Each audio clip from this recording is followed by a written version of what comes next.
Estamos aqui na MAB Advogados, vamos falar com a doutora Mirelle Alves Braz. Doutora Mirelle, hoje com vários assuntos importantes. Olha, doutora Mirelle, é sempre um grande prazer te entrevistar, até porque você tem o dom da palavra, consegue transmitir para o nosso telespectador com muita maestria. Muito prazer, viu? Prazer é meu, Milton, e na verdade o dom da palavra ele é relativo, né? A gente tem geralmente quando o apresentador é bom e ajuda, claro que ele, mas é verdade, ele prepara esse caminho justamente para que o entrevistado consiga se expressar. Então isso depende muito mais do apresentador, no caso de ti, do que propriamente da entrevistada, que sou eu. Obrigado, muito obrigado. Vamos falar então de planos de saúde que... Olha, tá uma polêmica sobre isso, né, doutora? São caçados, não são, são liberados, enfim. Passe, então, essa informação para o nosso telespectador. É verdade, Milton. Hoje nós tivemos novamente a notícia de que diversos planos de saúde foram impedidos de comercializar em todo o Brasil. Isso já ocorreu algumas vezes antes e existe um pouco de mito e muito de verdade nessa situação. O que é esse impedimento de comercializar? Significa que o plano não vai prestar atendimento? Significa que ele não vai incluir dependentes? Não. Ele vai continuar operando normalmente, porém ele vai ficar impedido de comercializar novos produtos. E não necessariamente em todos os seus setores, algumas vezes são alguns produtos, porque existem planos hospitalares, ambulatoriais. Então, dependendo da circunstância, uns ou outros serão suspensos. Por que isso? Normalmente essas operadoras são penalizadas pela agência reguladora, a ANS, Agência Nacional de Saúde Suplementar, porque cometeram alguma infração. No mais das vezes, demora no agendamento de atendimentos. Então, para ficar bem claro para o consumidor, essas penalizações são muito duras para os planos, porque normalmente com 2 penalizações destas por mês, uma operadora pode vir a ser impedida de comercializar, o que nós sabemos que tanto para o empresário é uma grande perda, quanto para o próprio usuário, porque isso vai se refletir na qualidade do atendimento prestado. É lógico que uma operadora que não ofere lucro, como qualquer negócio, não vai poder prestar um serviço de tão alta qualidade como se deseja prestar. Então, são medidas severas e que, daí para quem diz assim, não dá nada, eu não vou reclamar porque não dá nada. Dá sim. Dá, são grandes operadoras, não são operadoras de pequeno e médio porte, elas estão sendo penalizadas de fato, dói no bolso dessas operadoras. A multa é grande, né? As multas são de valores expressivos. E não pode recorrer.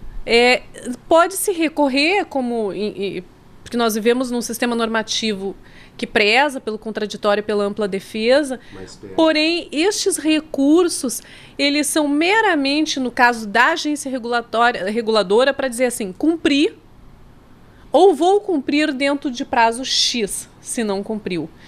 Ou então justificar, não, esse usuário não é mais meu usuário, teve o plano cancelado.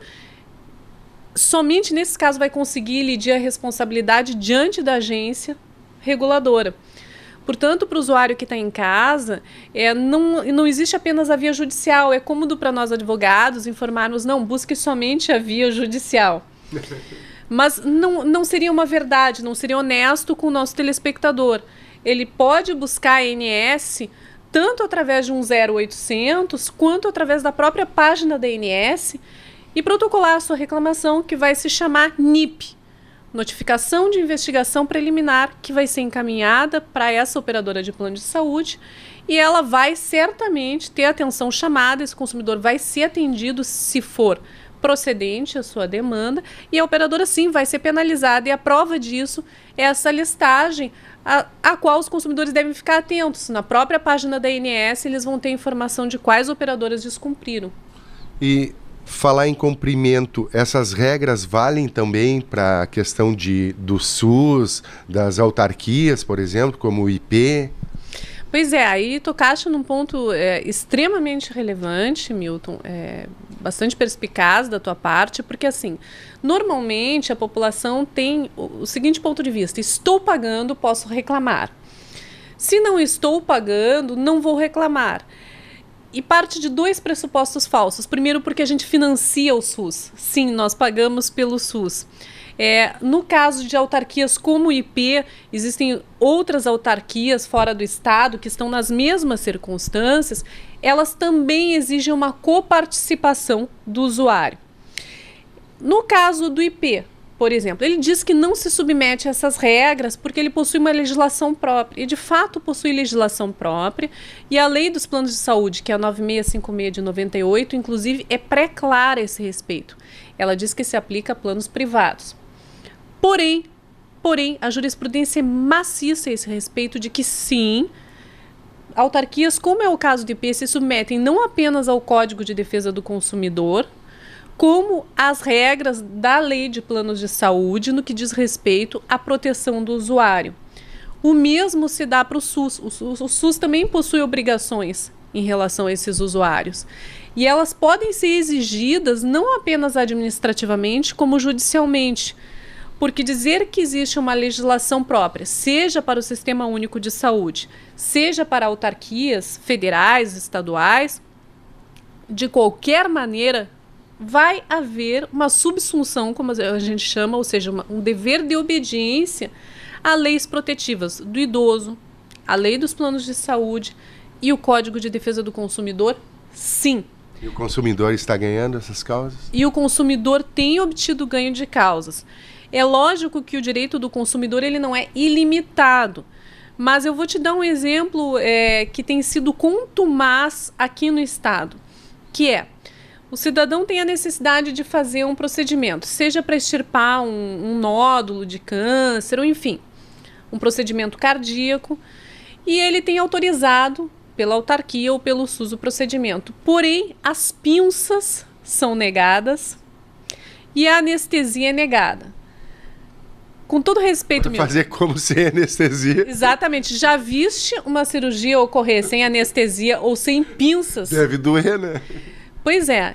Tô levando na brincadeira, mas a coisa é brincando até para não ser trágico, né? Exatamente, mas é que parece uma brincadeira de fato, né, Milton? Parece uma piada com o usuário. Parece um desenho animado, né? Exatamente. De péssimo gosto. E é o que parece de fato. Só que, para tu teres uma ideia, eu tenho inclusive um caso aqui no escritório onde foi sugerido fazer a cirurgia aberta e sem anestesia para o usuário. Porque aí sim ele teria o procedimento coberto. Como já estava baixado e a negativa se deu após a baixa, não, então quem sabe...